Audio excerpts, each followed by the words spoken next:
Deadline for Spaza shops registrations. Welcome back. Today marks the end of the Spaza shop registration period. The Kokta Minister Velinkosi Nihlabisa had clarified that the actual due date after previous miscommunications was the 17th of this month. The registrations are aimed at curbing foodborne illnesses, which has claimed many children's lives. The city of Cape Town is extending their deadline, while KwaZulu-Natal has been conducting registration blitz in the last few weeks. Let's now get an update from the chairperson, we hope to speak to the chairperson of the Economic Development and Tourism Committee in the KwaZulu-Natal Legislature, Mafika Mdebele. We're still struggling to get a hold of him. But in the meantime, we continue the conversation with Dr. Vusumuzi Sibanda, who is the chairperson of the African Diaspora Global Network. Dr. Sibanda, very good morning to you. Thank you so much for making time for us. So the due date, the 17th of December, that has been clarified, and that date is today. What are you hearing from your constituencies about whether or not they are able to make the deadline that has been set? We see already that there are some tuck shop owners that are calling for an extension. Good morning, Adrian. Good morning to the viewers. Yes, indeed, they are quite, what we are seeing and what is happening is basically that the challenges that have been mentioned, are that even the clarification that happened with the Minister of Culture, I think it was on Thursday or Friday, where he said, look, the important thing is that they must just at least, submit the application. Came in just slightly a bit late, considering that, yesterday was a holiday. But the attempt, from, the Spaza shop owners to make sure that at least, those that could not make it even then, today they'll try as much as possible to get to those, registration places. Though, of course, there are challenges, especially with those whose asylum seekers, have been expired, where basically they're saying, should we submit? And the information should have gotten to all of them that at least they can submit, those expired asylum seekers and letters to show that they are trying to have them renewed. Yeah.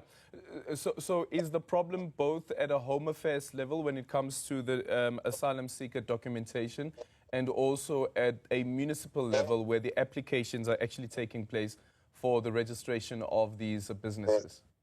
Yes, that's that's a double whammy that we have there, because the Home Affairs, perennially there's been a problem there, especially with the refugee center. And you'll remember recently we ended up having people, basically, somebody passing on because of how, it's not properly managed. People, have got these queues and they stampede, and the coming in, basically is not as straightforward. And it doesn't matter whether somebody tried to make an online booking and registration and they're given a letter to say, come to the center to have your asylum extended. But when they get there, that is not considered. They just have to go and queue outside and, wait to be assisted, and officials come in and pick them as and when they want. And sometimes they go back because they say the machines are not working. And then also comes to the municipal level as well, where ideally, there is quite a few people that are coming in there, and how they are assisted, also looks like it's very difficult. Like we have said, that some of these municipalities don't seem to have the necessary manpower and even, the equipment to handle, these numbers. So these problems are in both the areas that we are dealing with now. Yeah. Have you spoken at all to some of the foreigners who own tuck shops, who are asking South Africans to front for them? Because, as the minister had said before, that too is illegal.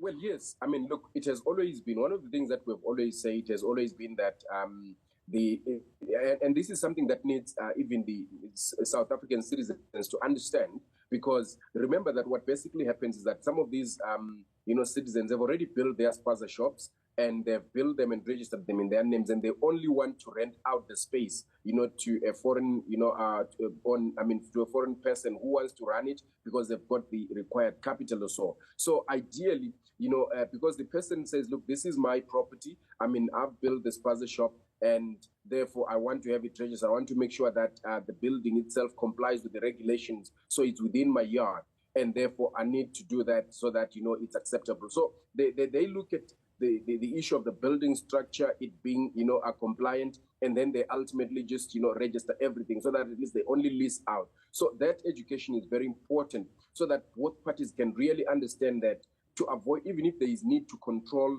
the person that they are leasing out to, but they need the person to be the one that does, the registration. Yeah.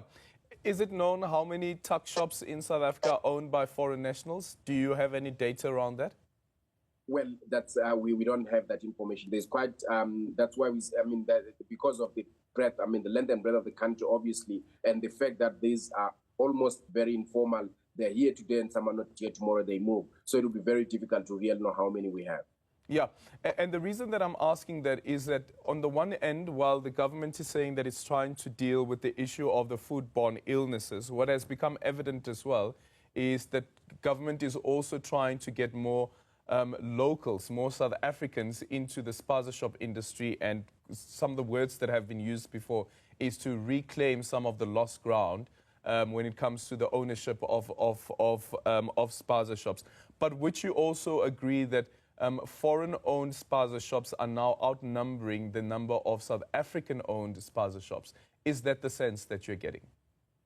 Yes, that is true. I don't think we can talk about just being a sense. It is true that the bulk of, a good number of the Spaza shops that we have are owned by foreign individuals, particularly those that are asylum seekers. But I think that's where the problem really lies, and I think it's in the terminology and how to basically do this. Because one of the things that could have been done has always been to try and get foreign individuals that run Spaza shops to work with the locals and those that want to be involved, so that at least there is a transference of skills. Because some of these things are very basic skills, like your opening times, the extension of credit, for example, these small books that they write credit on, so that people can buy and pay at the end of the month.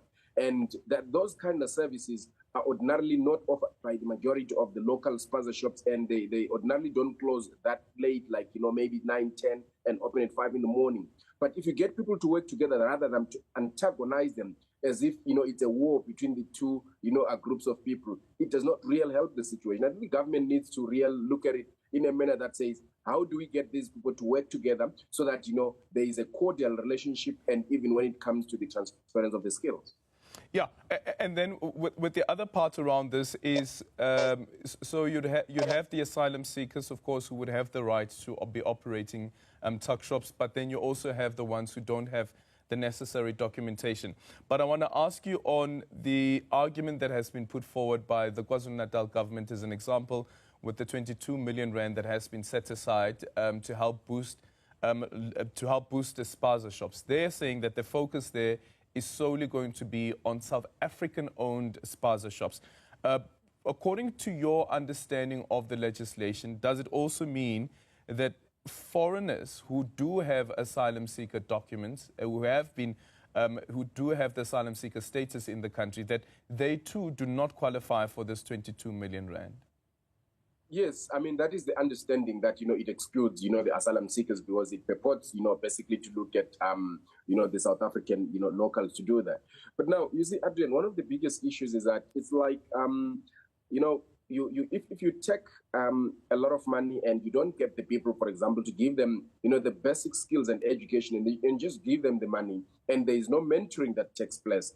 People look at the Spaza shop business and they think that it's just as simple, because it's opening a Spaza shop at the back of your yard, and then you stock and you sell. But if you don't give them basics of how to operate, these, and how to order, how to do their money, and how to balance up things, and the operating times, and that what is their niche over the big shops like your ShopRite and your Pick n Pay and your USAID.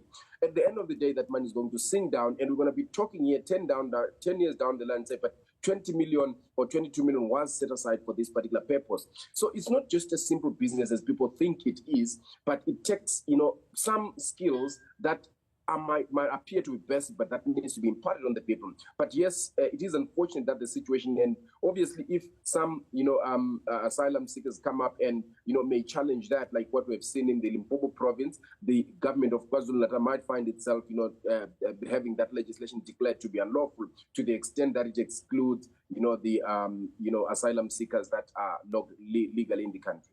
Okay, so you see that as a possibility as well? Yes, indeed, it is a huge possibility, yes. Okay, let's conclude on this. One of the other issues that have been raised before with foreign-owned shops was the issue around tax, and whether or not they do pay tax.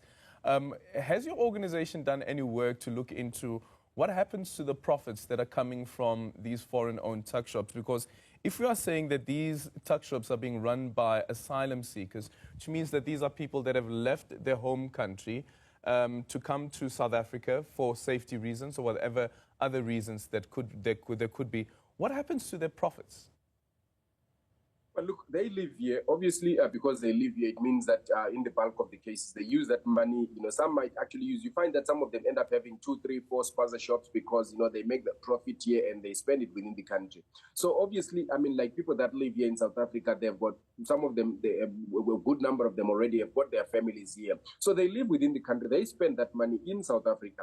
And as a result, it means that that money is again spent here in the country. And once they also have got these, businesses properly registered, like this kind of drive, and, a proper, a management of, the industry by the local municipalities, it means that it then follows that it becomes a lot simpler as well, to have them assessed for tax purposes and ensure that at least, their contribution is done. But you must also remember that it's not just an excuse that when it comes to tax already, there are certain types of taxes that they're obviously, paying. It is only probably the tax on, profits that might not, which is dependent on obviously having their books done, because they also have got a problem there because they do not have the necessary expertise, to have their books done, to keep these proper books that can then, be given to an accountant and an auditor in order for them to do that. They may have the basis of running the business, but to that extent, again.